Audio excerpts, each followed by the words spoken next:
সকাল সকাল ঘুমাতে উঠে পড়লাম। তো এখানকে যে তিরপল দিয়ে ধানগুলা গুঁড়া কিছুক্ষণ পর মানুষের ধানগুলা রইতে দেবে।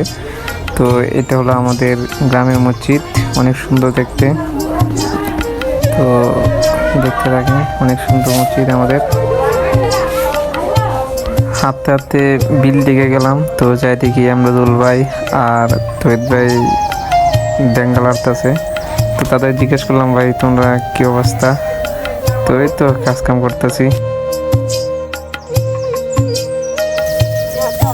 তোরা দুই ভাই কি আমার সাইকেলটা দিবে চালাবে একটু? হ্যাঁ শিওর।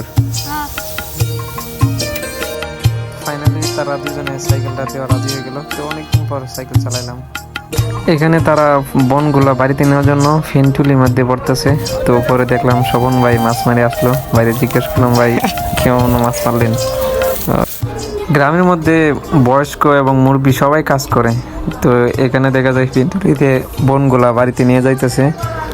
তো গ্রাম এমন একটা জিনিস যে সবাই কাজ করতে পছন্দ করে। এখানকে সবাই বার দিয়ে বন নিয়ে যাইতেছে। তো এখানে আমার ভাতিজা সিয়াম, সে জ্বালা খেতে পানি ফিসে দিতে। মামা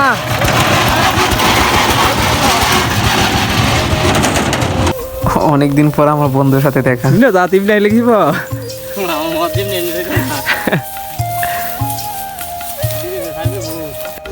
মিজান ভাই ধান লাড়তেছে ধান শুকানোর জন্য।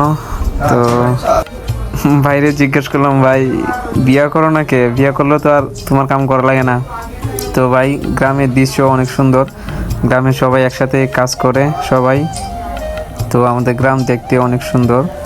আমরা যখন বিলে মাছ মারতে যাই তখন দেখি এক বড় ভাই মাছ মারে আসলো। তো ওনার মাছটি দেখলাম, ভালোই মাছ মারছে।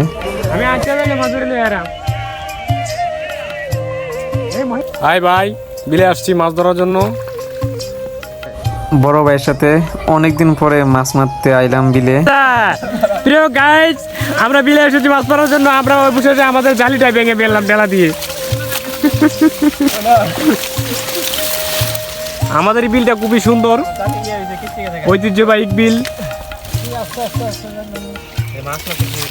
ওয়াও, এটা মাছ, রূপালী মাছ। কি করো ভাই? এনে ভাই মাছ ধরতেছে ভাই। মাছ কি মাছ পাওয়া যায়? লাঠি মাছ ভাই, লাঠি মাছ। ভাই ধরে লাইছি ভাই, মালটা ধরে লাইছি একদম পাকা কই ভাই। এটা বাংলা মাছ। এখন বিকাল হয়ে গেছে, যে মানুষের ধানগুলা সকালবেলা শুকাইতে দিছিল। তো এগুলা এখন আবার তিরপাল দিয়ে ধানগুলা ডাইকে দিবে। তো দেখা হবে পরের ভিডিওতে।